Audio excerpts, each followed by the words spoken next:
नमस्ते दोस्तों, तो लेकर आ गया हूं मैं एक और अनसुनी अनकही दास्तां जिसे सुनने के बाद आप सबकी रूह भी कांपने पर मजबूर हो जाएगी।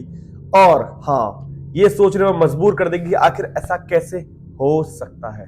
जी हाँ, ये कहानी है मेरे एक सब्सक्राइबर की, जो कि अपने 4 दोस्तों के साथ मिलकर पार्टी कर रहा था। और पार्टी के टाइम पर उसे पता चला कि जैसे ही उसने अपना न्यूज, मतलब पार्टी के टाइम पर टीवी चल रही थी, टीवी में न्यूज आ रही थी और न्यूज के रिगार्डिंग उसने देखा कि एक हॉस्पिटल जो कि बंद कर दिया गया है, कहा जाता है कि वो काफी भूतिया हॉस्पिटल है, और वो अब एक होटल बना दिया गया है और होटल भी बंद कर दिया गया है।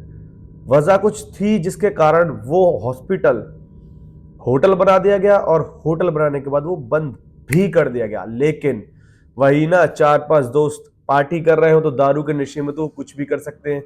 तो जी हाँ, उन्होंने आराम से मस्त पी रखी थी। उन्होंने कहा चलो हम भी देख के आते हैं आखिर क्या रहस्य है उस होटल का। पहुंच गए वो होटल। जैसे ही वो गेट पर पहुंचे, उन्होंने देखा कि एक चिट लगी हुई है जो कि एंट्री की ऑफ की है, कि यहां से आप एंटर नहीं कर सकते। अब नशे में और पैसे वाले लोग तो कुछ भी कर सकते हैं। उन्होंने उस चिट को हटाया और वो उसमें घुस गए। जैसे ही उन्होंने एंटर किया, उन्होंने खुद नहीं सोचा था कि ये सब कुछ हो जाएगा। जी हाँ, जैसे ही उन्होंने एंटर किया, उन्होंने देखा कि गेट जो है, मेन गेट, वो एकदम बंद टाइप का हो रहा है, लेकिन वो हिलाने पर खुल गया। 5 दोस्त बियरों की बोतलें हाथ में लेकर उसमें एंटर कर जाते हैं और जैसे ही उसके अंदर एंटर करते हैं, फिर जो उनके साथ हुआ धैला देने वाला था। तैयार रहिएगा, दिल थाम के बैठ जाओ और फिर हम स्टार्ट करते हैं। जैसे ही उन्होंने एंटर किया, उन्होंने देखा कि पूरा होटल एक अजीबो तरीके से रंगीन हुआ पड़ा है। मतलब काले धब्बे बने पड़े हैं दीवालों पर, खून के से निशान बड़े पड़े हैं और जन क्या क्या बना पड़ा था, जिसके कारण उनको थोड़ी हंसी आ गई। मतलब ऐसी बुरी चीजों के ऊपर हंसना नहीं चाहिए, लेकिन कर दी ना गलती। और एक गलती ही तो मनुष्य को मार देती है, उसकी जान के पीछे पड़ जाती है।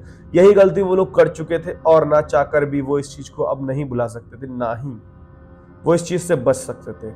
जी हाँ, फिर जो उनके साथ हुआ, जैसे उन्होंने एंटर किया, उन्होंने देखा न्यूज में, मतलब पहले ही देख कर आए थे, कमरा नंबर 365 का राज।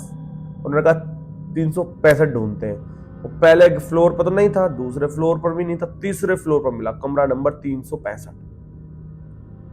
जैसे ही वो ढूंढते ढूंढते रात के 1 बज चुके थे, 365 पर पहुंच जाते हैं। और 5 दोस्त, एक लड़का था, दूसरा भी लड़का था, तीसरा भी लड़का था, चौथी लड़की थी, 5वीं लड़की थी। ये ऐसे करके 5 लोग थे, यानी कि 3 लड़के 2 लड़की।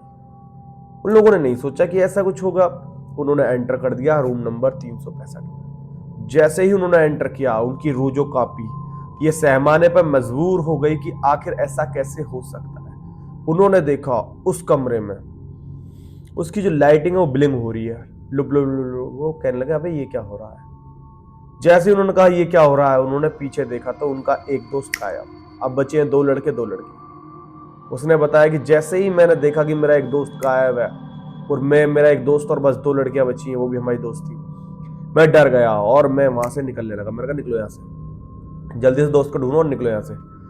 आधा घंटा बीत गया पर दोस्त नहीं मिला। हमने कहा साला दोस्त गया तो गया कहाँ। एक कहने लगा कमरा नंबर 365 हम गए तो थे, और तुमने एक बार उसमें और देख लो, जब तुमने सेकंड फ्लोर सारा देख लिया तो जाकर देखते तो कमरा नंबर 365 में वो एक कोने में बैठा हुआ, एक कोने की तरफ वो बैठा हुआ था। और हम चारों देखकर उसको डर गए। हमने कहा भाई ये क्या हुआ। मैंने कहा रिया जल्दी से उठाओ, मेरे को डर लग रहा है। रिया उसके पास जाती है और ये कहते हैं अरे उठना, कैसे बकवास कर रहा है। उसने चेहरा ऊपर करा, भाई उसकी आंखें लाल, हमारी हक्की बक्की रह गई कि और यो क्या हुआ। हमने उस चीज को इग्नोर किया और उसको उठा के हम बस निकलने लगे, कैसे भी करके निकलो। बाजू पड़े खींच के निकलने लगे। देखा तो हमने वो दहला देने वाला था, जहां से स्टेयर्स ही नीचे उतरने के लिए स्टेयर्स ही गायब। मैंने कहा भाई सिड्डी कहाँ गई। वो कहता भाई यहीं थी यार। मैंने कहा यहीं थी तो गई कहाँ। मतलब हम उस जाल में फंस चुके थे, क्योंकि हमने एंटर कर दिया था कमरा नंबर 365 में, और वो कमरा नंबर एक ऐसा कमरा नंबर था जो कि हमारी रूह को दहला देने के लिए काफी था। फिर दोस्तों जो हमारे साथ हुआ वो बहुत ज्यादा दहला देने वाला था। जैसे ही उसने बताया मुझे, जैसे ही मैंने यू टर्न लिया कि दूसरी तरफ से उतरते हैं, देखा कि एक औरत, उसके बड़े बड़े नखून और उसने नर्स वाली ड्रेस पहन रखी है, खड़ी है बिल्कुल हमारे सामने। अब हमने कहा ये क्या है। वो एक अजीबो गरीब तरीका की चीज थी, उसका चेहरे पर अजीबो गरीब निशान थे और वो काफी खौफनाक डरावने निशान लग रहे थे, जिनको मैं शब्दों में बयान नहीं कर सकता, लेकिन वही ना, करना तो पड़ेगा। मैं भागने लगा और भागता भागता भागता भागता मैं पहुंच गया उसके बिल्कुल सामने। और मैंने जो कोनी मारी उसके उसके कोनी लगी नहीं, मैं उसमें से पार निकल गया और जमीन पर गिरा और वो गायब हो गई। मेरे दोस्त कहते हैं अबे यहीं तो थी, कहाँ गई? हम सारे एक तरीके से हतरज में रह गए कि यार गई तो गई कहाँ और गायब किधर हुई। ये चीज हमारे समझ में नहीं आ रही थी दोस्तों। और उसके बाद जब ये उस चीज हमारे समझ में नहीं आ रही थी, हमने कहा यार कुछ तो करना पड़ेगा। हम लोग भाई निकलने लगे। उसके बाद 2 घंटे बीत गए और 3:30 बज गए, लेकिन हमें कुछ डोर नहीं मिले। हमने उस जगह पे बहुत अजीबोगरीब चीजें देखी।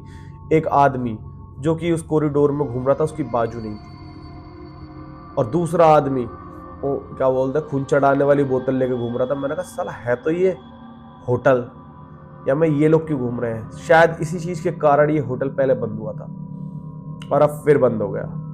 समझ रहे हो ना आप मेरी बात को? मेरे को लगता है कि आप अच्छे से समझ चुके हो कि क्या मैं कहना चाह रहा हूँ, क्या मैं जताना चाह रहा हूँ और क्या मैं दिखाना चाह रहा हूँ। आप खुद अंदाजा लगाइए कि आपके अगर आसपास ऐसी चीजें हो तो आप कैसा फील करोगे।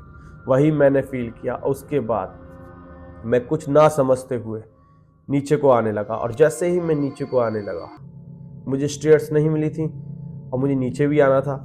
मैंने क्या करा, मैंने विंडो की तरफ से रस्सी डाली नीचे की तरफ। रस्सी तो थी नहीं, सच बताऊं तो क्या था, सच बताऊं तो वो एक कपड़े टाइप का था जो कि हमने एक कमरे में से उठाया था। उसको गांठ मार के नीचे की तरफ डाला और खिड़की से हम उतरने लगे। मैंने पहले रिया को उतारा, फिर प्रिया को उतारा। रिया प्रिया दोनों जब उतर गए, फिर मैंने सोहम को उतारा और फिर मैंने राहुल को उतारा और फिर मैं खुद उतरने लगा। हम पांचों लोग उतरते उतरते उतरते उतरते उतरते उतरते नीचे उतर गए। हम उससे बाहर निकल आए और आज का दिन है और वो दिन है। उसके बाद हमने कभी दारू नहीं पी, ना मौज मस्ती की और ना कुछ किया। आज भी रिया के मन से वो चीज नहीं गई है। वो आज भी उस चीज को देख के डरती है, सोच के डरती है। प्रिया भी डरती है, सोहम भी डरता है, राहुल भी डरता है। अपनी तो मैं बता ही नहीं सकता। बाकी कहानी पसंद आई हो तो आई होप लाइक करोगे ही आप। और हाँ, अगर आपके पास खुद की कोई कहानी है तो बस कमेंट करिए। आपकी कहानी यहाँ पर सुनाई जाएगी और पूरी दुनिया में फैलाई जाएगी। आखिर कैसे ये भूतिया कमरे, भूतिया होटल कैसे होते हैं। मिलते हैं नई कहानी के साथ। लाइक करे बिना जाइएगा नहीं, शेयर। और हाँ, मौसी कहानी डाली हुई है, उसको जाकर देखिए, इग्नोर करिए मत। देख के अतरज में रह जाओ कैसे मेरी मौसी के ऊपर जिन्नात आया था। मिलते हैं बाकी नई कहानी के साथ। बाय।